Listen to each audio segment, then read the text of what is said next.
computer. Sweet.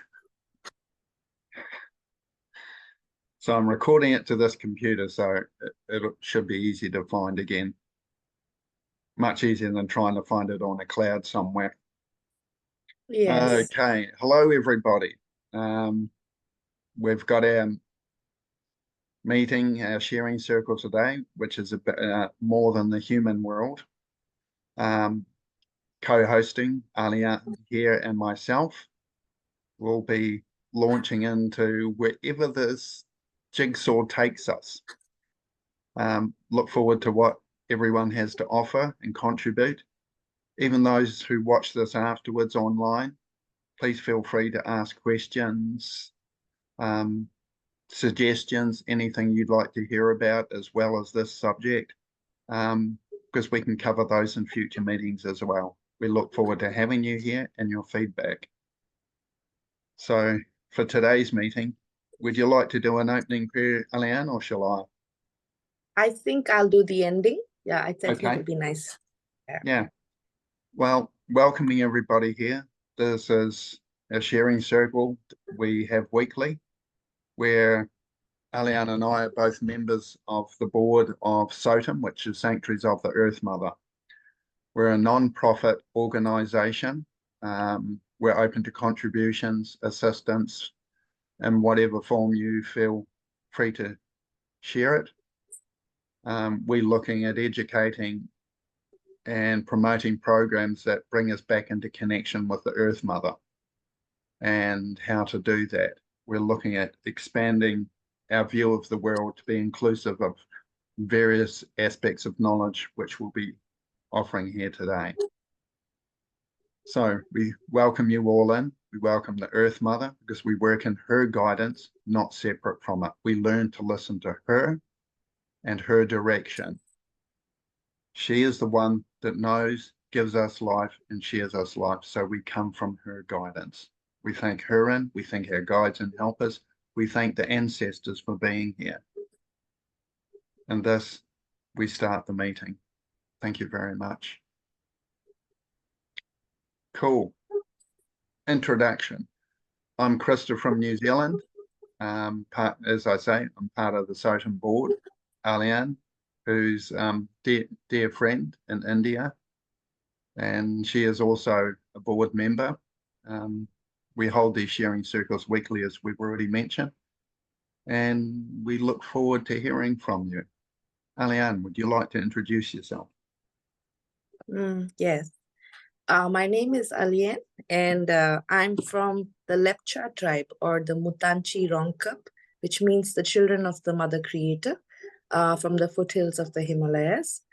As such, I'm an artist and a designer, but I've been looking to the knowledge and wisdom of our ancestors and of Mother Earth, and that's essentially what drives my past and my heart and my life. So I guess that would be like the shortest and sweetest description and kind of like my introduction.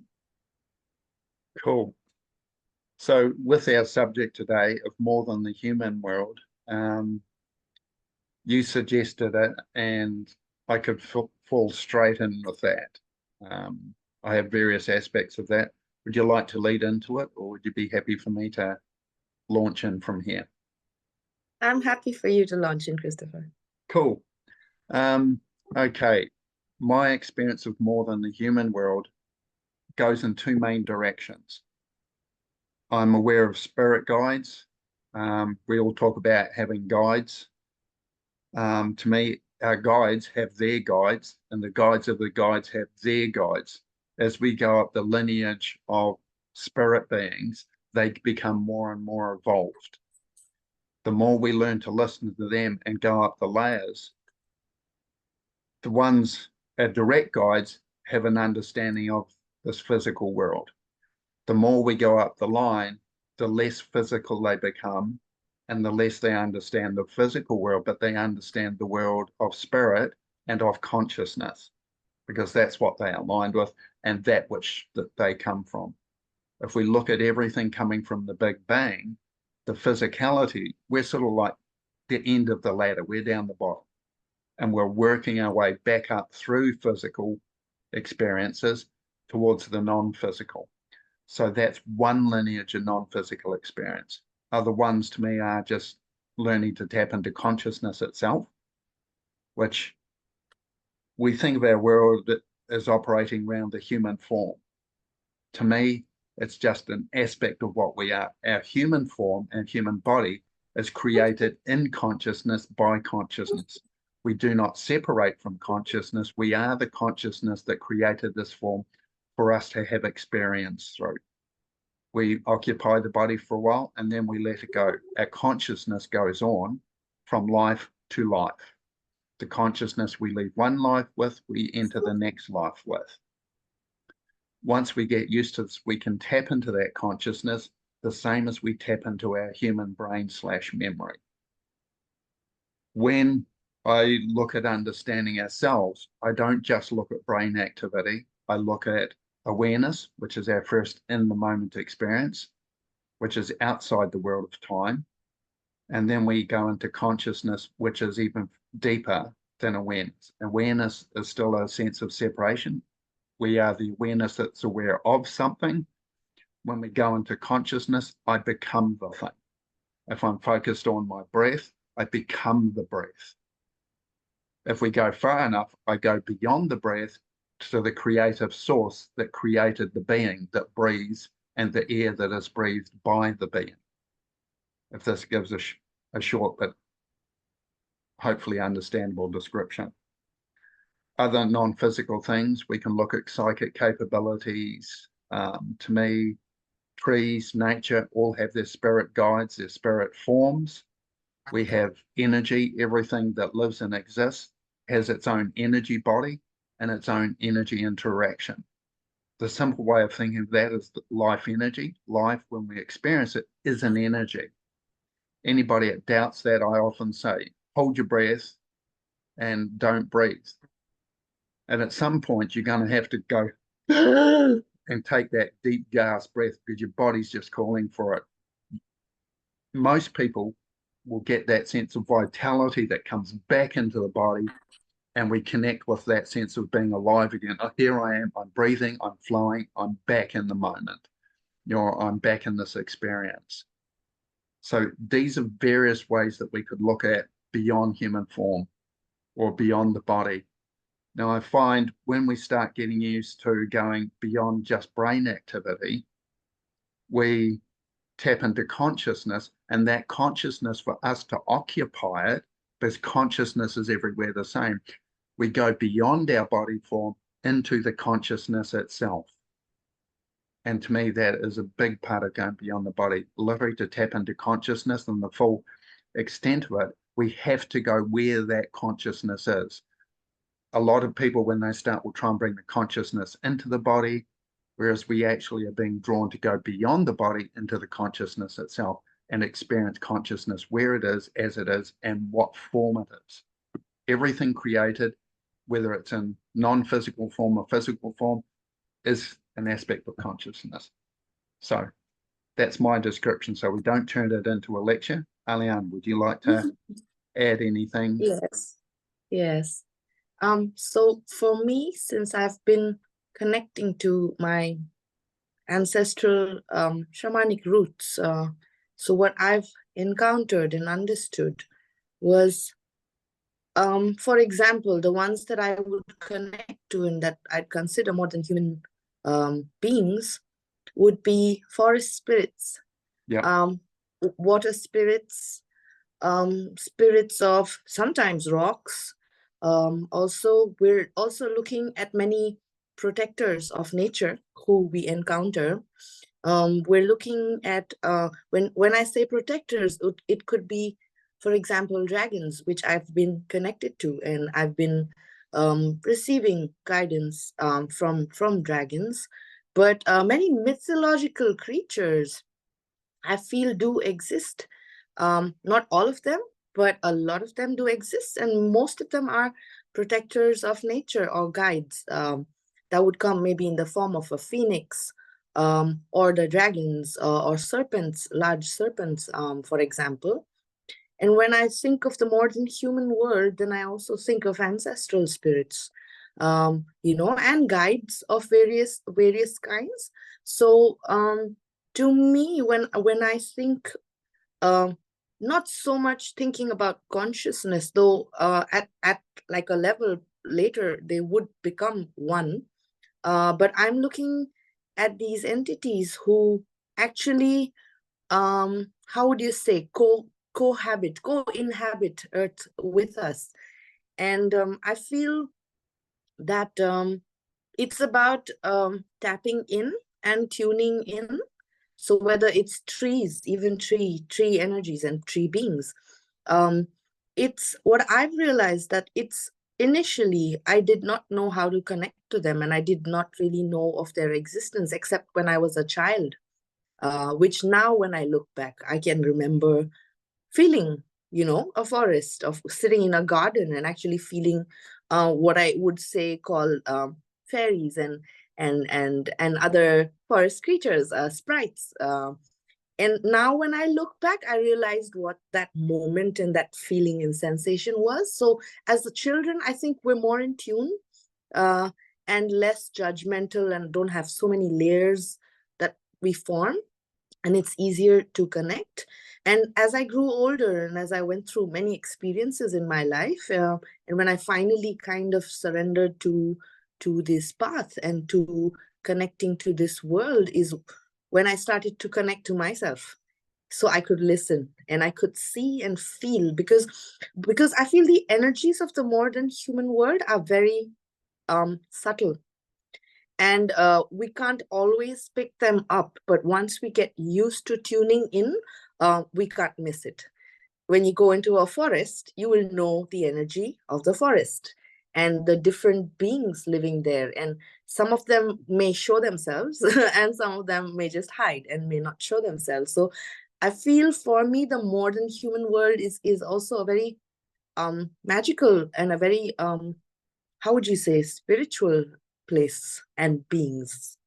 So my take, or my experience of connecting to modern human beings would be through this kind of an experience, and to be there and to feel and to listen to them. And yeah, it's very subtle sensations, and sometimes you would feel it as tingling, sometimes you might see visuals or visions, sometimes there's smells also. So there are various ways in which one would or could recognize the beings that are around at that point of time.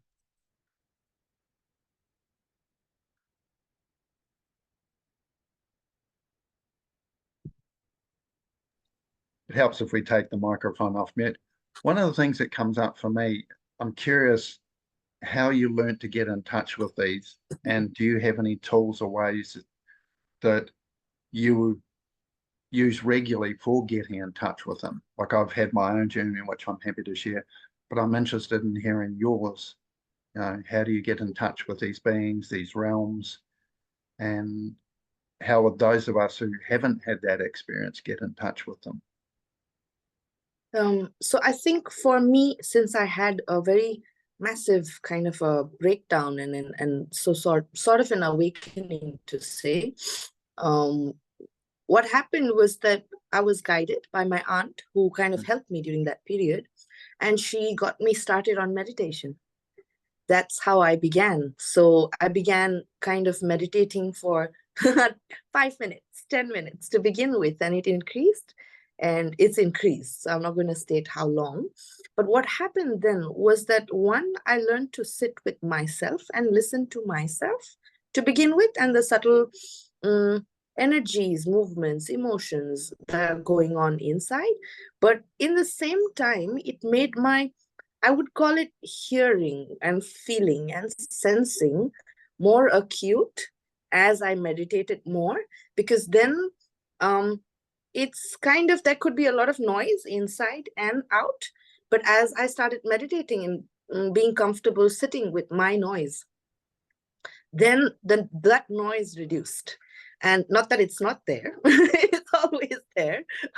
But then after that, I started to connect and feel feel presence. And initially I could not understand what they were, but my aunt was really good, and she kind of slowly taught me how to see, how to feel. And she would question, what do you see? What does it feel like? Does it feel scary? Does it feel comforting? Does it feel soothing? Is it warm? Does it have a color? And so she started kind of, as I felt things, she started kind of, I guess, asking me to look with a different perspective or try and tap in deeper. So I think slowly, as I kept regularly meditating and practicing, then now it's kind of become a way of being. I just go in, I don't need to meditate, and I can sense in, and usually I can see also, and hear and feel. So I think that's over time and with practice, because I'm quite a, how would you say, I'm very regular, and I really like meditation, and it's really helped me stay very stable and very grounded. So I think the beginnings of me and then the development was through meditation. It's interesting. It's in some ways very similar experience to what I had.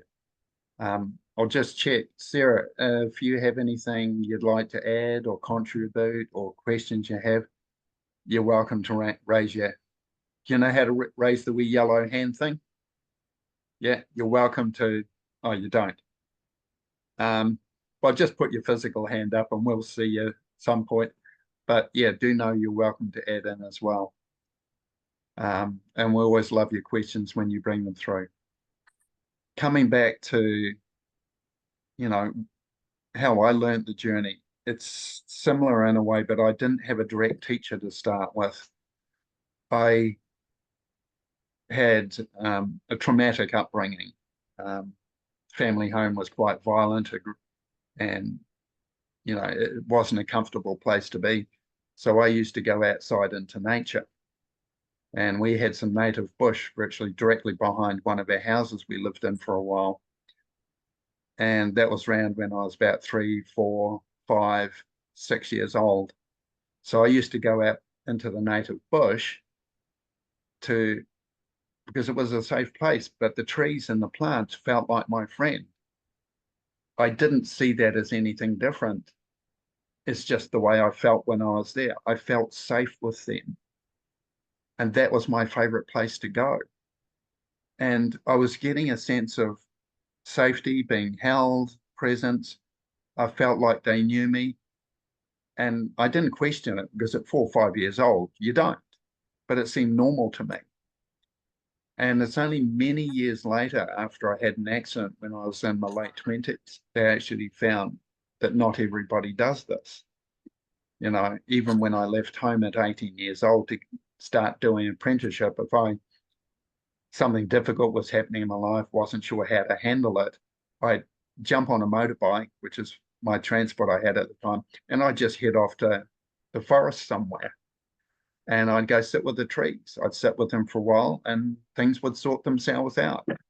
There would be a sense of just things arising. And I got used to that. And somehow I felt clearer, I felt calmer. Often, I'd say 50 to 75% of the time, I'd have a sense of solution come through, either in part or whole, and it didn't matter. It was part of a solution. I'd go back another day, and I'd just sit with them. And it was a place that provided solution. I didn't understand it. I didn't question it. I was still in that stage. I just thought everybody did this. And it worked for me. Once I had an accident in 1985, which put me on disability. And I started looking for answers to life, because, I thought my life was over, body wasn't working properly, and various things were happening. I got in contact with a spiritualist church, Theosophical Society over time, and people started to help me. And that's where my guidance came in. That was probably late 29s, 30s when I started. And there was one woman in particular who took me under her wing, and she gave me a huge amount of guidance, and she saw that I needed help, and she really took me under her wing, guided me, helped me. help with development of the skills and the tools I was using. We found out that I was actually quite psychic. I just didn't know it. So we developed a lot of those tools, had visual components of it through. So nowadays I see, feel, hear, smell, taste everything in nature. The spirit beings, I use the names we know, like pixies, fairies, gnomes, goblins, creatures that I find in the forest. There are the spirit guides, there's devas of the trees, lake, anything that exists. There'll be devas of the mountain or spirit beings. To me, these are natural and they're everywhere. Sometimes they pull back when the human world intrudes on their place. They don't disappear, but they do pull back. If they can't interact as efficiently as they'd like, or if we've got a vibration that's out for them, and we, the humans, are not working cooperatively with them, they sort of step back and wait for us to do what we do. And then they go, are you ready to listen now? This is where we have environmental things happening. We're seeing it come through now, where we're having to learn to work with the environment and learn to listen to her. Because the environment is changing in a way that is potentially dangerous for us humans living here. The earth is not out of order. It's us humans that have got out of alignment with the earth, and she's just asking us to listen. She's inviting us to come back, but we have to hear her. We have to learn these tools of listening, of how to be with the trees, and I take people for walks in the forest. I get them to learn to listen to their own breath, their own rhythms, their own cycles, and then I show them tools and ways of tuning into the trees, the forest, and whatever else. It's a path, it's a progress, and it's taken me time, from my late 20s to now, where I'm in my 60s, I'm still learning and still being taught and guided. And it's just an ongoing journey. I know I've had lives before. I have memories of those. I know I've got lives coming. I can feel where I'm heading in that. I know what's aligning me with that path and what's going to make it more difficult because I'm not listening. So, to me, life is a timeline. And I use that as a guidance means as well. There's so many aspects that are beyond the human form that we can understand, perceive through the human form, but not limited to the human form. And it's a journey, it's a progress. It's like being in school. We start at day one, which we call birth, and we slow down and change direction at day, end of the line, when we sort of go on that conveyor belt of life. And, there's new ones being born on one end, and those of us who are a bit older are falling off the other end. She's just a journey. I'm a lot calmer and more accepting with it now. I had a near-death experience when I was 15. It gave me a lot of insight and also removed a lot of fear of death. Death is definitely not the end. It's just a continuation of the journey. We experience part of our journey in physical form. We experience part of our journey outside and beyond physical form, even after leaving the body. The journey doesn't stop, and nature itself has taught me that nothing really dies. There is no death, but there is the perception of death. It is the limited self that perceives death and end, not the spirit or the energy self, or consciousness doesn't perceive death either. That's my little spiel. Well, I wanted to add, because you were talking about listening to Mother Nature and to these beings and these entities. So I would like to share about, to begin with, two instances. So I used to dream about this water dragon 20 years ago, maybe. And I never understood why. And it's very specific because I sketch. So very specific, and would keep repeating in dreams and visions and feelings. And then later, once I moved back to my hometown and started connecting to the stories of my ancestors and of Mother Earth and our connection to her, is when I accepted listening to the dragon. Because till then I didn't understand what the dragon was trying to say to me. It's a female dragon, And she was like, I'm connected to the river Tista, which is our very sacred river in our tribe, and for many other tribes too. And she was find the story of the river, understand how you're connected to the river, and I will guide you and I will show you. So goosebumps. So she appeared a long time ago, but she didn't really, I didn't hear what she was saying or feel what she was saying till I surrendered and said, okay, you're scary. She's really huge. So I was very scared. And then once I surrendered is when I understood what she was trying to tell me for over 15, 20 years. And it took me that long to actually listen to the message she was trying to give me. So that's one example. Another one was I'd gone to volunteer at a permaculture farm, and the morning activity was kind of going off on a walk and picking up trash along the way. So that's like the short section of it, the story. And one evening, as I was sitting, I kind of started sketching a serpent-like or a dragon-like being, which had two heads. And I drew, I don't know, them. And I didn't understand. I'm like, okay, what have I drawn? A dragon with two heads or a serpent with two heads? And I just let it be. And I went for the walk the next morning. And something in my heart, in my being told me, okay, take the right from here.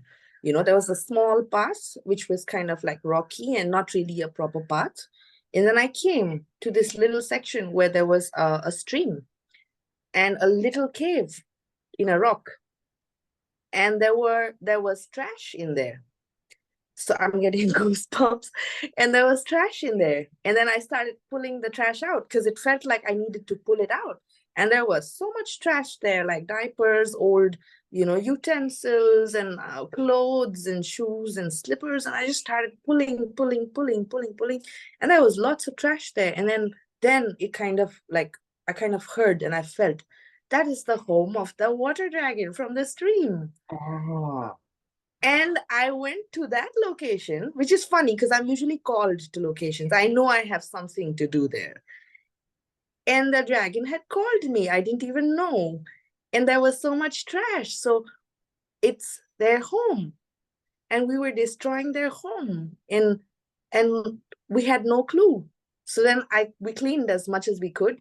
And I asked the people of the permaculture farm to please clean it completely because the water dragon has no home. Their home is dirty. And so that's one of the other calls I got. And another thing, not just dragons, even ancestors. I remember when I was going through my kind of like psychotic breakdown, as I was about to come out of it, I didn't know then that I was being held by my ancestors because I couldn't feel and see and everything was blurred in my head, in my heart, in my body. But around the end, as I began to kind of surface from my madness, I felt my ancestors and specifically my grandfather. mm, And somehow like the intuition was to wear kind of my ceremonial white traditional costume, and I wore that somehow that day when I got better. That day I remember very clearly. And I had his belt with me, a piece of his belt. Half my mom has and half I had. So I wore that belt. And I felt, okay, now I'm going to connect to the tribe again, and kind of, connect to my ancestors. And I felt him. And I felt him smiling at me. And I felt him saying, you wouldn't have gone through so much nonsense had you listened to us. yeah. I love it. So I didn't know how to, but I felt him and I saw him smile. And I haven't spent much time with him as a child, because he passed away when I was maybe 4 years old. 4 years old. So I have very vague memories of him, but that was definitely him. And him almost kind of teasing me, saying that, you went through like a lot of shit, and, and also kind of proud, saying Yeah. that, you got through it and know that we're here holding you. And I remember it so clearly. And this is one instance, but a lot of times, a lot of guidance comes. you know, even through trees and you know, being confused or wanting to feel love, and you just got to go hug them. I mean, I do that all the time. Yep. Same. Um, so many, and sprites. Just one beautiful, quick little not story. So we had an event for Mother Nature, and it's like an art and music event that we have in Kalimpong, in this place which is called Himalayan Trust for Natural History Art, and we do alternative education, botanical illustration, everything to do with Mother Earth. Yeah. And we had this event, and we are just 4 or 5 people, that is the organizing team, and we managed a massive event with ceremony and people talking about rights of nature and like so many things, and healings and songs and art. And that event began with ceremony and ended with ceremony and prayer. And usually we believe that when we pray and the prayer has reached, then it drizzles or it rains. So the event finished and it was massive. We were so tired because we held it and they helped us hold it. And in the night, after everything was over, I came back to my friend, the one who runs the institute, to her home because it's near her home. Took a bath, and I went up to like the terrace, and it was drizzling because the prayers had reached. And in the drizzle, I felt 1,000 voices. I've never felt that before. There were like this, with the rain, it was almost like the sound of rain, and these 1,000 voices saying, thank you, thank you, thank you, thank you, thank you, thank you, thank you, thank you, thank you. And I got startled. I'm like, what was that? And then I just sat with it for a bit, and there were sprites, and so many of them, and they spoke with the rain, in the rain, as the rain. I don't even know how to express it. And that is the first time I heard them, and you could feel they're like tiny, you know, they're tiny, and their voices are so cute. So they all spoke together with the rain as the drops came. That many voices saying thank you, thank you, thank you, thank you, thank you. And that's been one of my favorite experiences. Love it. I can understand why. Sort of reminds me, there's a beach here I walk on, and when I started walking there, I felt the guidance drawing me to the lake that's there, and I got drawn to the water energy. She guided me to feel her rhythm, not just the rhythm of the waves, but the rhythm of her breath and her heart. Because everything that exists, especially water, to us, it's a living being. So I could feel its breath, I could feel her heartbeat, I could feel the deva of the lake, the water spirit of the lake. I see water wisps, as I call them often, in wee streams and things. You know, if there's a wee stream or even a large one, you get rapids and little waterfalls. There'll be a wisp there playing with the movement of the water. And it's absolutely beautiful. So I learned to feel her, and then the ground I was walking on spoke to me, and I was invited to feel its rhythm and its heartbeat, its rhythm of its breath. Then with the trees in the air has its rhythm and its heartbeat.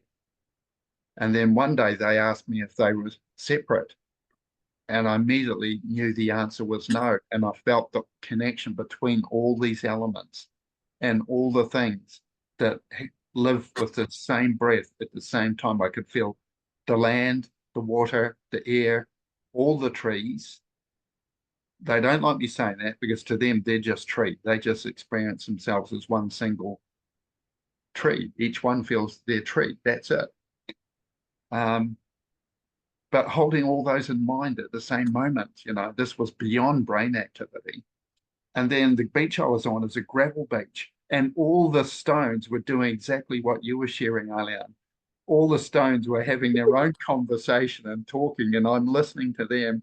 And there's all these words and sharings going on. And it's like, okay, this is a lot. This is the thing. We don't realize, most of us, how much nature communicates. And ancestors, I've only really learned to talk to them in the last 4, years maybe, round about that. I had a friend in America, Teresa Stonewalker. She contacted me one day and says, "Why aren't you listening?" And I go, "What?" She says, "The ancestors are here talking to me because you're not listening." And I'm going, I didn't know I could talk to them. I didn't really know of them because I'd never had an experience of interaction with ancestors. But as she was saying it, Teresa's one of those people, she knows me quite well, really well. And she can feel what's going on for me, even half a world away, because she lives up in Maine in the United States and I'm in New Zealand. Which once again reinforces how connected we actually are. And I'll share a story about that later. But as she was telling me about why aren't you listening, I could feel the ancestors come in. And, I thought ancestors, oh yeah, people. No. Ancestors are people, animals, nature, insects, everything that's existed has ancestors. Everything. Even planets, if they've been involved in a supernova, they get scattered around and they reform again. Their previous planet was their ancestor. Planets have ancestors. Stars, everything that exists can have ancestors. The variation I've found in that, which I haven't fully got a solution to, is air, I find exists. Wherever it goes, it's still the same particles in air. Water is very much the same. Water came to this planet and it's still the same water that arrived here on comets, meteorites, asteroids. I don't find ancestors there, but yet I find its point of creation and source consciousness. I still feel it as a living entity, form, and being. But it's, yeah, before I did my last trip to the United States, I was in a forest and some of the ancestors, the trees, had a conversation with me about opening up my heart and listening and hearing. And they says, let us in. And some of the trees that we have here in New Zealand, their ancestors came with me on the journey over to the trip in America, where Jim Grey Wolf, who's also a member of our board, he's sort of the driving member behind this, who's brought, Sotum all together. Him and I travelled up to the redwoods, and the ancestors that I had with me there came to talk to the redwoods and the trees that we had along the way. And when I left, some of the redwoods sent their energy with me and asked me to take their energy out to the world. The redwoods that I felt, they're like the mother tree of the world.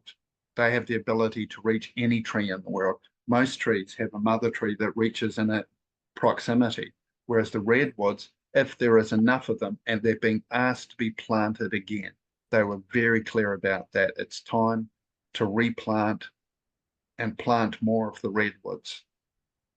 Their energy, to me, feels crucial to that life energy, sustaining and guiding us. They can help the forests and trees around the world grow and thrive.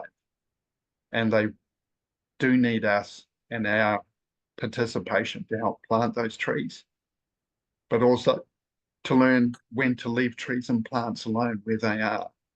It's not our model that we need to be working with once again. It's the Earth Mother. She shows us what can be utilized and what to leave behind.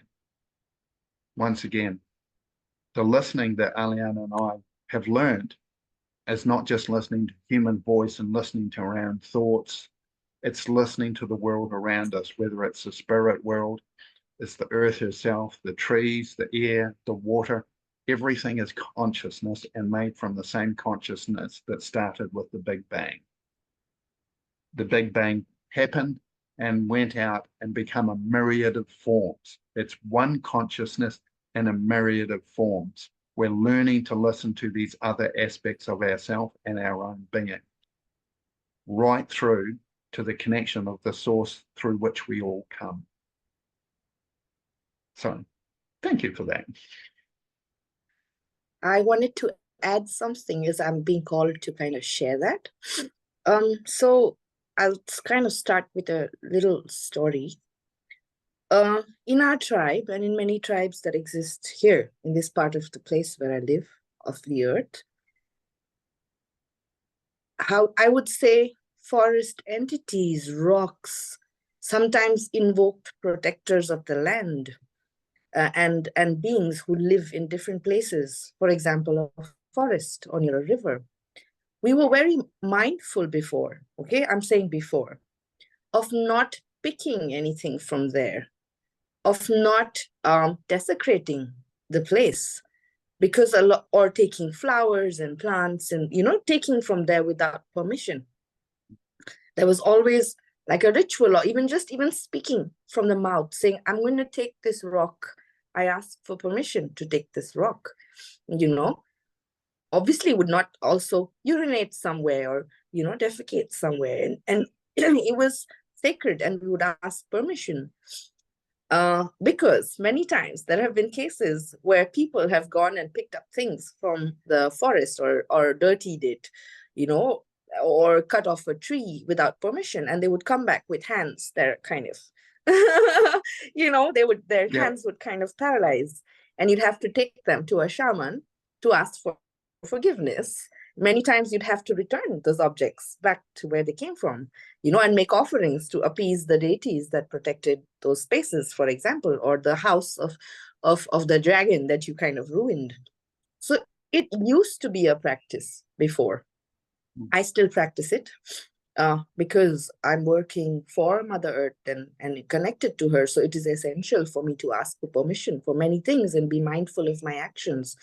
But I think over time, as houses and development kind of began, we're cutting off these forests, we're throwing trash everywhere, we're kind of destroying everything and not even asking for permission and destroying homes. There are instances which have happened and which have been kind of shared by people. There's a lot of damming and tunneling that's happening here in our hometown, in our location. And there are entities and deities that have been seen as flashes of light leaving the locations. So what we're doing is we're displacing, dishonoring the entities and these more than human beings, and they exist there because that's their home too. And I think I'm called to say this because to understand and respect that this land, these lands, these waters, these rocks, and everything else in between is not ours. It was theirs before it was ours. And even though they're willing to share, I think being mindful of our actions is very, very important, because now, not that you become paralyzed and things like that, sometimes you still do, because you don't know you've entered a sacred grove, or you don't know you've entered a sacred water body. So I think this awareness is important to practice, because it's just getting worse each day.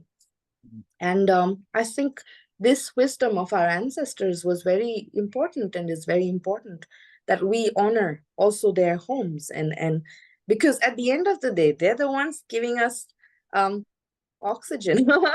They're the ones giving us water to drink and food to eat, and it's also theirs. So I think that respect and this mindfulness is important for us at this point in our lives, for sure. Yeah, I'm very much in agreement with you. And one of the things that I've been getting shown very clearly over the last year and a half, how Mother does provide everything for life. She's what has brought all the creatures of this planet to where they are now. Every creature, including ourselves, we have our food source, we have our water source, we have our breath and our air. And it's noticing she has a balance for every creature there is. And when we look at the sense of disease, which usually means we're out, for every disease, there is a cure. She's already looked after us. She's already taken care of this. We need to work with her to maintain the balance that she has already provided. When we take without permission or without realizing what is in alignment with that receiving process as we receive, but also receiving as part of a circle. As we receive, something is returned. It's like the breath. As we receive, so we give, and everything works in this circle of life. And she's been very clear about that. And this is what we've been called back to understand the circle of life, where everything fits in it. We can't just take something without it affecting the circle of life. This is what we're learning to listen to. And it's learning how we listen. Alia and I both shared a little bits about that, because this is more a general discussion rather than a workshop. We're not going in depth into what those tools are, but anybody who would like to have a look at that can contact SOTM, Alian, or myself, because we have the ability to run workshops and teach people how to learn to listen and hear these things, to tune into this. And it's also workshops and gatherings. We've got one planned for September, which we call Waves of Wisdom, which we will be doing presentations with as well, and having elders and others speak. So anybody that's interested in that can, welcome to throw an inquiry in. We'll give you more details about those. But the receiving process is learning what is there for us, so we receive in balance. The earth has already made it available, and we give offerings back. For me, I give tobacco back. It's the way I've learned and the way I've been taught. And as I give, I feel the balance. And I've learned the difference between, it's not about what we can take, which has been very much part of Western society, and that hierarchical separation model that so many of us have got caught up in. That's a taking model. What can I get? Whereas what we're coming back into balance with, and brings us back into balance, is what can I give? So when we receive something, we give thanks, we give gratitude, and we receive from that which is receivable, which is in flow, which is in life. So we help maintain that life cycle. As we finish with something, we return it back to where it comes from, which is the mother. Everything we receive, food, water, goes through us, goes in one end and out the other. It's all a circle. It's all a life cycle. And it's fitting everything we do, every emotion, every action, every thought, every deed, and learning how consciousness plays a part of that, so we can tap into the consciousness that is there guiding us all the time for those of us who listen. When we don't listen is when we get out of harmony and out of connection. Any sense of separation is separation from both harmony, ourselves, and life itself. And this is what we're being called back to. Thank you. Talking stick in the middle. Oops, hold on. Are you there, Alian? It appears that you're frozen. So while that's happening, I'll keep going. With a lot of what we're looking at, especially with this presentation, we're learning that there is a world far greater than what our brain has taught us and what our brain has perceived. And we're learning to go beyond just brain into that extended world, which we're an intricate part of. We're learning how to listen. It's not just the brain sensations or the physical sensations. There's also what I call the sensations of awareness. We learn when we meditate, there's brain activity to start with, and then we learn to go through the brain activity into awareness, which is going from the world of the time into the moment. When we're in the moment, we find a new set of sensations available through that awareness. Welcome back, Alian. And once again, once we get used to that awareness, we can go through awareness into consciousness, and we have yet another range of sensations and perceptions. And it's like learning when we're born. We learn to use the sensations and perceptions we have. Now, as a child, we have all of these available, but we forget to use them because most of our parents aren't in connection with them. So they don't get practiced. And when they don't get practiced, they sort of fall away until we're reminded of them again. And often as we grow up, we get led through certain life events that work to bring us back in connection with these talents, skills, and abilities we have. And if as children we get appropriate guidance from our parents, we can get brought up in a culture and a society that teaches us to keep these alive so they never leave us. And this is often the important thing about lineage, and also the cultures and societies that still maintain that connection with nature. Aliane, to me, you're an amazing source of wisdom in this area, and I'm going to finish this little spiel and hand over to you shortly. For me, being brought up in a Western society, in a strange way, the childhood I had, as difficult it was, gave me a connection with that I was able to maintain with nature at least. That was a start point, and things grew out of that. But it helped me maintain that connection, which has benefited me since. Since then, I've learned to tap into other people, other lineages that have taught me further than my own knowledge. And they do it not through theory, often not through words, but through experiences. And often the experiences, you just live your day-to-day life. I stayed with a friend of mine up in Maine, Teresa, and she invited me to live in her and her partner's house for a couple of months. And it was like full immersion learning, but I didn't realize it was learning until I left. When about 3 days before I was left, an elder came round and her and Teresa started talking about what I'd been taught. And she was asking Teresa, did you teach him this? Did you teach him that? And there would be yes, yes, yes, no. Okay, we'll give him this. And I'd be given a bit of information on a piece of paper, which is the least favorite way of doing it. But at least I could take something with me to connect with what else I'd been learning. And this went on for a fair part of the day. And, you know, as I'm sitting there, I'm going, I didn't know you taught me that. I knew she had. I didn't know how she did it. It was just assimilated in through my day-to-day experience, which is why cultures and lineages are so important. It's not something that's always spoken. It's just lived as part of day-to-day life.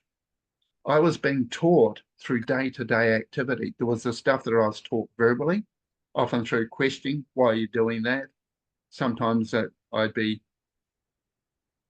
redirected, we'll say, through firm guiding words and or pulled up on something. If I was getting caught up in the ego, I'd be repointed, redirected, or questioned in a way that I could look at it. And it was, how do we do this, you know? But I was so grateful at the end of that 2 months, you know, to realize that I'd been taught so much that I had no clue about. And I realized how important teaching and guidance is and how many ways it can be taught. That whole time together, that experience still impacts me to this day immensely. I was grateful not only to Teresa, but to many other people that were part of that experience and were part of my teaching. I was introduced to many people that have become firm friends and connections through life. I can't thank the people that I've met enough, and to my family in Maine. If any of you listen to this, thank you. My heart is still there in gratitude, and I feel blessings for what I've been taught. And same for my sister Aliane here. I've learned so much in the short time that we've got to know each other, and it's continuing. And it's not just through the words she says, it's through her experience, her behavior. It's so many ways that we are taught, you know, it's not just physical written words or academic. It's, yeah, such a broad scale. I'll finish there. Aliane, all yours if you would like to share. Yes.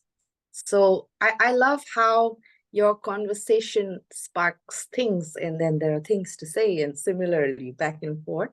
Yeah, But what I'd like to share is that the passing on of knowledge and wisdom through different cultures and families and ways of being has been, I would say, dormant and sometimes lost.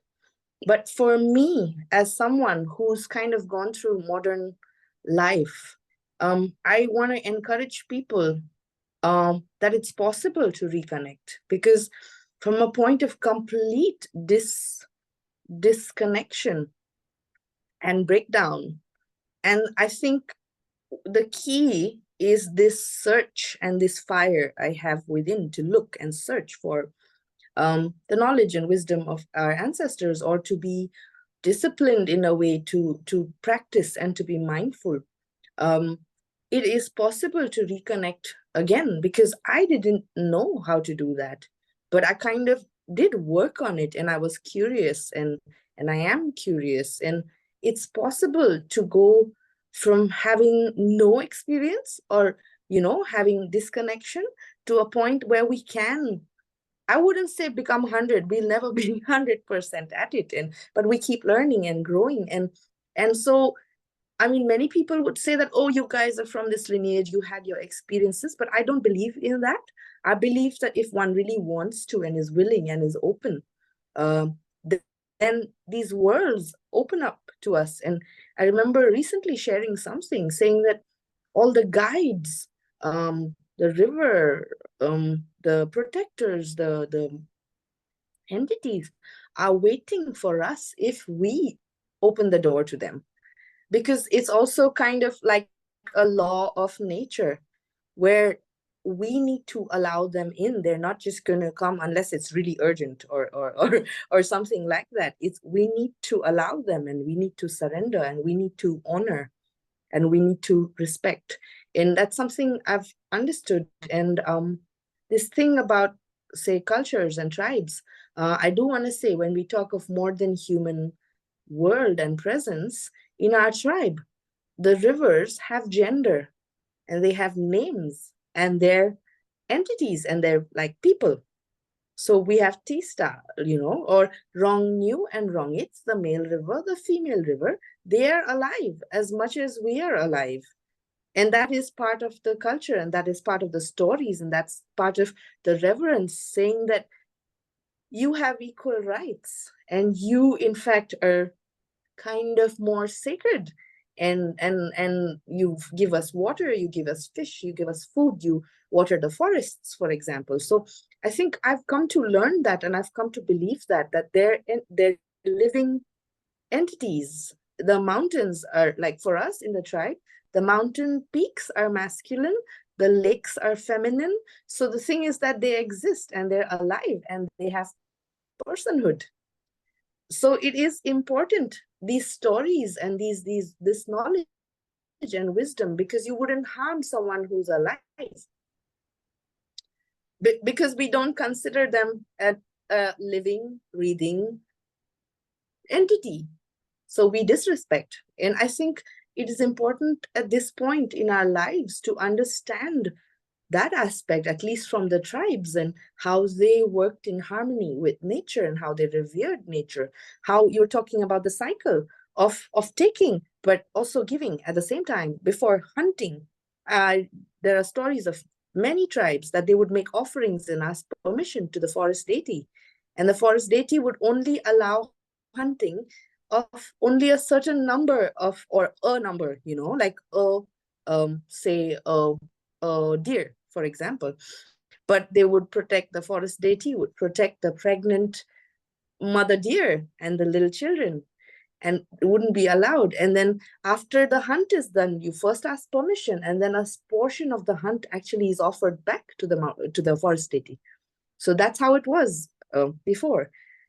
You'd cut a tree, but you'd ask for permission, and you wouldn't cut more than one tree, or you would plant another one in place of it. And that's how we used to function, and that's how everything was more or less in balance. But right now, what Christopher was saying is how we take and we take and we take, and now there is no balance maintained, and they're not entities. They're almost like commodities that we have right over, which I think is really completely, I don't know, everything has changed in these times. And I think even if we don't believe it the way you say I do, or the tribe does, but at least to be able to question and say, okay, does this feel right in the heart? So I think that kind of a mindset, that kind of a heart sensitivity and feeling needs to come back into us again. I think we've forgotten how to do that. And it's possible to do, but it's also about kind of like commitment and curiosity and honor and respect. Back to you, Chris.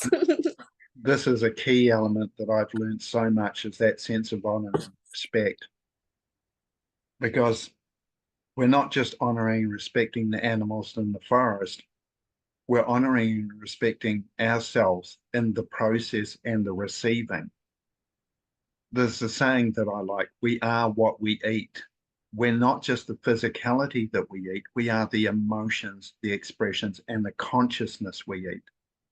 The food is received the way that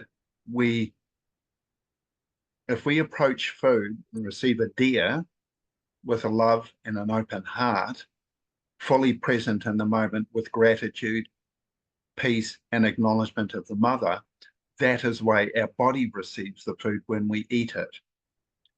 If we don't hunt that way, we don't receive that way. If we receive with separation, power over, then when we eat the food, that's the energy we take in.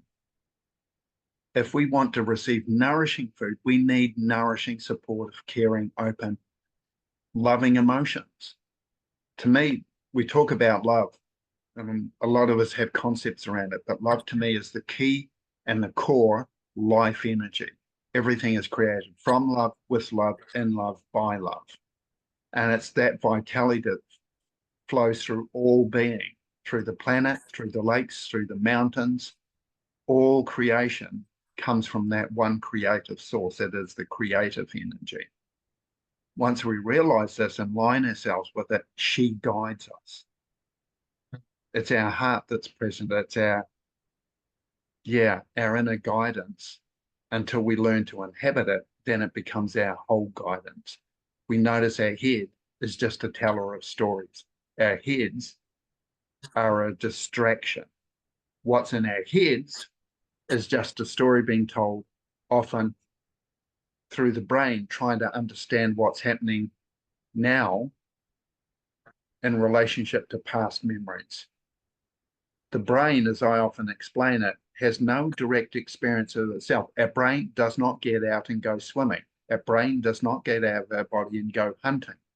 The brain is inside the body. It's the body that has the experience. If I put my hand in running water, it's my hand that experiences. It's this flesh on my skin that experiences. And having my awareness in the hand that experiences, where I learn to perceive that experience accurately and connectedly. When I'm outside direct area of experience, I'm in memory, because the signal has to go down the hand. By the time it's here, it's already in the past. As it travels down my arm, well and truly in the past. Everything received in the brain is in the past. It's just an interpretation of signal. The brain does not have direct experience. It's our body and our being and our energy field that has direct experience. The same as the earth has her body, her sense of being, which is alive and conscious, and it is her consciousness that has direct experience. When we relate on the level of direct experience, we are personally and fully involved in the moment of experience, not in brain activity, which is the memory process. And by the time it gets to the brain is very limited. For those of us who want to query that, we look at a dog. Many people have dogs as pets. And the dog looks at us with its big nose. Well, some have big noses. And a dog's nose is 1,000 times more sensitive than a human. And you can picture the dog sitting there going, how do you survive, human, with your puny sense of smell? You miss so much information, and we find our sense of smell intense at times. But to a dog, it's small, it's almost insignificant. I was listening to a TED talk one time, and the gentleman there was talking about different sensory perception. And he said, we only receive 1/1,000,000th of the visible light range available. Our vision range is very, very limited. Our hearing is very limited. Like a dog whistle, we don't hear a dog whistle. All our senses are extremely limited that we perceive through the brain. Once we learn to drop out of brain activity into presence, which is first layer of that is awareness, and then consciousness, our sensory range increases, which is where people like myself and Aliane and all the others who do this, because there are many, we learn to listen to the trees, to the forest, to the waters, to nature, to the air. We learn to listen to the guidance we're receiving. When I go walking in the forest, I usually go off track and I just follow where I'm being guided. And I've never been led off track yet. It's got me through all sorts of situations. There's times I have no clue where I am. I know where she's leading me. And suddenly I've popped up on the road right beside where I left my car after I have meandered over this hill, this valley, up a stream, and I come out just at the right spot. One time she was guiding me and I came out totally different place to my car, but as I came out, there was a friend of mine approaching in their vehicle, and they stopped and said hi and gave me a lift to my car. She got me out just at the right spot at the right moment to be picked up by a friend who happened to be passing in that exact moment. This to me is guidance in action. The more we learn to listen, the more life works this way. To me, miracles are happening every moment. If they're not happening, something is out. And it's up to us to come back to that. So, talking stick in the middle. So one thing, for me, I'm a very curious and driven person. So I feel like we're always connected all the time, which we are, but we're also human. So we don't always listen all the time. And we're not always like that aware all the time. And that is okay. That's something I've come to understand. Sometimes for me, the intensity or the range of listening and feeling is much larger. And sometimes it's very minimal, and some days maybe not, because maybe I'm not feeling so good in the heart. And I think that's also normal, and that's part of being human. Where we don't always have the peak and the high and like the superpowers to like listen. So I think that acceptance is also important, which I've kind of learned the hard way. But I've come to accept that we're not always super, aware. Another aspect I'd like to share, because we didn't cover this, is that the more than human world sometimes is not always in a good mood. because for example, we have gone and destroyed their home. So they also sometimes, if they're pushed too hard, would be angry.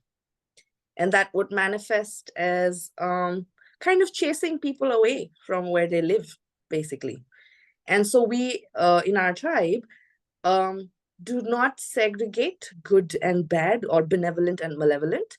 We make offerings and we ask for forgiveness because they have been ticked off, or they've been disrespected, or we have basically come and created some problem in their location, or built on top of their home and things like that. So it's also good to understand that many times, as we would be angry with people who force themselves into our homes or come and dirty and throw trash in our homes, for example, they would also be angry.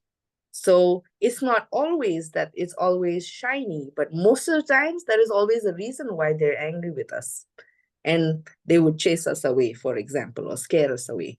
So I would like to add that aspect, because everything is not always shiny. There are also aspects and there are beings too. So they also would retaliate, and they would also express their dissatisfaction and anger. So it's also important because, for example, small example, the rivers being dammed and the balance is completely off. Over 25, 35 dams on one river called Tista, our river. But during monsoons or if little rain, she has been angry. And anyway, the balance is off, and her flow is not what it used to be. So one dam broke because she was pissed off. And now the roads and landslides and everything is being destroyed. And at some point, we will see a lot of also those kind of things that are happening. So they're living beings, and they have their flow and they have their spaces, and it's important for us to understand that there are also repercussions of meddling, and the levels of meddling that there is. So I would like to mention that, because they're living, breathing beings, and they speak, and they will talk, and they will be angry, and they will be sad also. So yeah, I felt called to kind of share that. Yeah, it's very, very valid point, Aliana, and we can see that in so many ways. You know, we're learning from intensive farming, artificial fertilizers. We're forcing the land to produce out of its natural balance. And these soils that are having this forced upon them are getting drained of their own natural resources. And at some point, the land becomes sterile because it's being pushed beyond its boundaries of acceptability. And the land becomes unproductive, is a polite way of putting it. And we're not the first culture this has happened to. There's other cultures who have farmed certain areas intensively, and the land becomes exhausted because we're not living in its cycle. We're not listening to it. You know, if I look, when I was at school, I learned about medieval cultures where they'd have several paddocks, and they'd say if they had 4 paddocks, each year they would leave one live fallow, and they'd farm 3. And then next year they'd move to the next paddock, leave it fallow, which is where they just let the paddock be. They'd let, you know, animals, insects do whatever, let plants grow naturally as they moved on to the next paddock. So once every 4 years, every paddock had a year of rest so it could recoup and recycle itself. The paddock wouldn't be touched. And it's learning to do that all the time. What does this land need to be? I can use the word natural flow, but to maintain its life energy in a productive way, that its peak production is maintained, because that's the way it nourishes the most life, the most productivity, and gives us the best survival. You know, how can she feed us, look after us, clothe us, nurture us if we don't look after her? It's like exhausting our food supply and then go, why am I starving and hungry? You know, when we put the dams on the river, the very first thing I think of is the fish that can't swim. I know at the moment in the United States, there's a particular river that I'm aware of where the dams are being removed so the fish can come back. I know of people that are some of the tribes that are working with programs to restore the fish to the river. And, you know, to me, this is amazing. And fish that have not been seen for a long time are coming back. because they can follow their natural flow now, which the dams interrupted. And we've learned through that interruption, through that, interference, we'll call it, the effects of that interference. And sometimes the earth notices this is what we're going to do. We're going to learn from this experience. She gives us the time to listen, but sometimes she doesn't have that. At the moment, she's getting more extreme. We have more wildfires, we have more winds, more rains. And she's not doing it because she's trying to hurt us or angry with us. She's just saying, I need to restore myself now. And she's doing what she needs to bring herself back into balance. The earth doesn't judge, but she does know when things are in flow and harmony. And like any child, sometimes a child needs to be redirected or disciplined in a way. And this is her just shaking her back and saying, hey, settle down. She's asking us to listen again. Even the education process has a harmony. And if something's out of that harmony, it is restored through whatever means necessary or required. The earth will always be okay. It's us, the humans, that may not. If we get too far out of line with that life cycle, we might lose touch with it completely. The companies, the chemical companies that produce the chemical sprays to kill weeds that were killing the bees. Action had to be taken on those really quickly because we were facing the potential to lose bees across whole continents. No bees, no food. And it's a quick way for the population to literally be starved to death. I know of countries now, and heard of countries where they're having to fertilize plants by hand because there's no insects or not enough insects to do the job properly. These, to me, in my human mind, are disastrous results.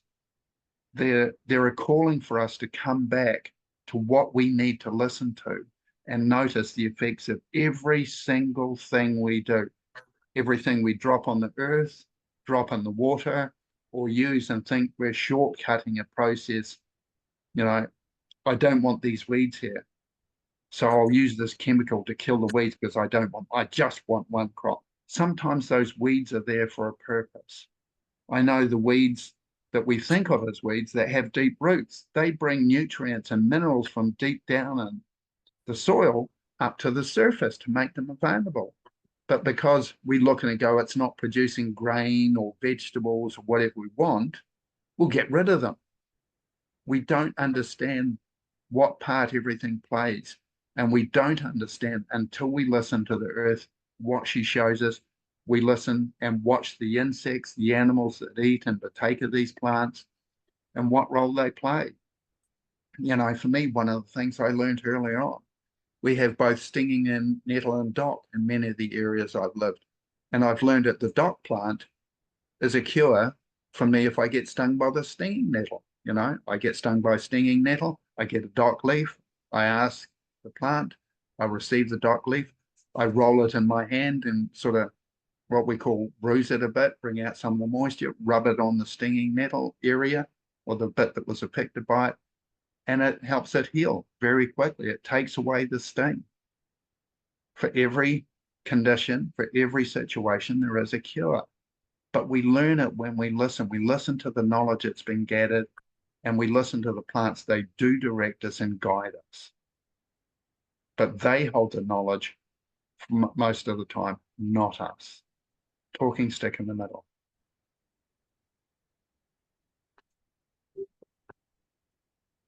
So it's always super fun to talk with you, Christopher. But we're Thank also you. very close to like the time of Yeah. wrapping up.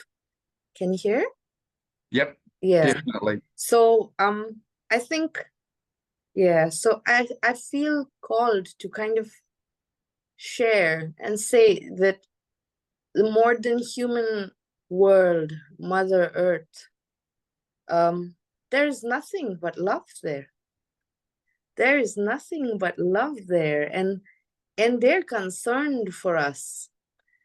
and they want us to listen, and they want us to connect again, and they want us to be one again, because we're hurting them, but in the process we're hurting ourselves. And what I'm called most to say is that they have nothing but love for us, and that is something we should try and feel and understand and be mindful and be gentle as much as we can, because we've hurt them so much. They're very, very deep wounds that we've created. And we should be mindful, and we should try to undo some bit of it, or at least start living in a way that doesn't spoil the situation even more. So I think at this moment, I feel very deeply this love that they hold for us, and almost they're saying to us that take time, make time, and connect to us, and listen, for not all is lost. Together we can reweave the hoop that is broken. Totally. I so much agree with that. And to me, that love, which as I say is the creative source, love is 100% open, because it's 100% open. It feels everything, it knows everything, and it understands. And love is the clearest place for us to both receive guidance, input, information, whatever it is that is there for us to receive, including food, nutrients, warmth, shelter. And just a quick check, Sarah, love the story you shared with me. Would you be open if I shared it for you? I don't have to, but I'd be open to it if you're Which open. one? Sarah just sent me a wee story that she had, or would you like to share it yourself? Okay, I'll leave it then. Thank you anyway. Yeah, it's an interesting world, and I'm realizing nowadays how much I've learned from it. But we're also in a very quick and rapid period of growth at the moment, where we're being asked to listen, grow, and understand at a rate that I've never known before. And those that I see that have been called to answer the call to come back in connection, it's being done at a rate that many are getting pushed. And I'm finding it's in community that we're supporting each other to come through this period, which is also part of that learning to work together, to be a part of this community environment. And we're not just listening to the nature beyond us, we're listening to our own internal nature, which is where we feel the connection. We hear, grow, empathize with each other, not just our human brothers and sisters, but our four-leggeds, two-leggeds, winged ones, finned ones, creepy crawlies, all of it. Even the bacteria has a communication. And it's learning to listen to all these parts of the cycle so we can come back in touch, not just with the earth, but with ourselves. It's only our imbalanced self that gives us the vitality, the life energy we need. So thank you for that. Okay, Sarah, are you open to sharing something? Okay, mic's all yours, Sarah. Oh, okay. Can you tell it for me? Because I don't really want to, because I'm not so good with my words on like video. Yeah, just sharing a story that Sarah shared here. I'll read it from her words. One day, me and my dad went snorkeling in the ocean, and this massive shark was approaching us. So I had to tap in to the water, and I told the shark with my mind to shove off. And he did. This is learning. There is communication between us and the natural world. We can put out messages like this that help maintain, protect, guide us. When we're trying to do it in harmony and doing our best to work in harmony, I find nature works with us. And it's finding this balance. To me, Sarah, your story is a classic example of this. When we're open to that connection and communication, it happens. when we're on track, things work with us. And to me, that's the big message of today. So thank you for that. Mhm. Yep. I'm sorry. But it's easy to get off track, you know? Like, now that I have a job and stuff, I'm always, busy and Yep. it's easy to get sidetracked and yeah. Yeah. And it's not getting down ourselves, it's understanding, yes, I got distracted. When we notice it, we can come back. It's not whether we do, it's the noticing of it that's important. And that takes whatever time it takes. And then it's taking the steps to come back. The journey's a gift. It's a teaching experience. We're not expected to know immediately. We travel the journey of learning. So we do teach. It's worth it. So, yeah, thank you. Aliane, do you want to round the session off? And thank you for Yes, everybody. would like. Thank you. Sorry. Thank you, Christopher. Thank you for that. Talking stick in the middle. Aliane, it's yours. Yes. I don't think I want to sum up the beautiful sharing we had, but I'd like to, yes, part ways with a prayer and with gratitude. So I'd like to pray. Thank you, Mother Earth, their divine ancestors in all of love and light. We thank you today for holding beautiful space for us, for helping us share with love. We ask for each of us to be able to tap into our hearts so that we may be able to connect with you again and know that we are all one. We thank you for all the love that you give us, for all the guidance and for all the protection. And we ask for forgiveness for all the harm that we have caused and all the pain we have caused. And we ask once again to learn and to be taught how to reconnect in our hearts and how to reconnect to everything. We thank you with all our hearts.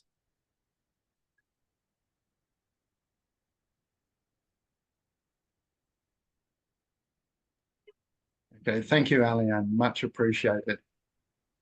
So, yeah, Thank you. that we will end today's session. Thank you, Aliane.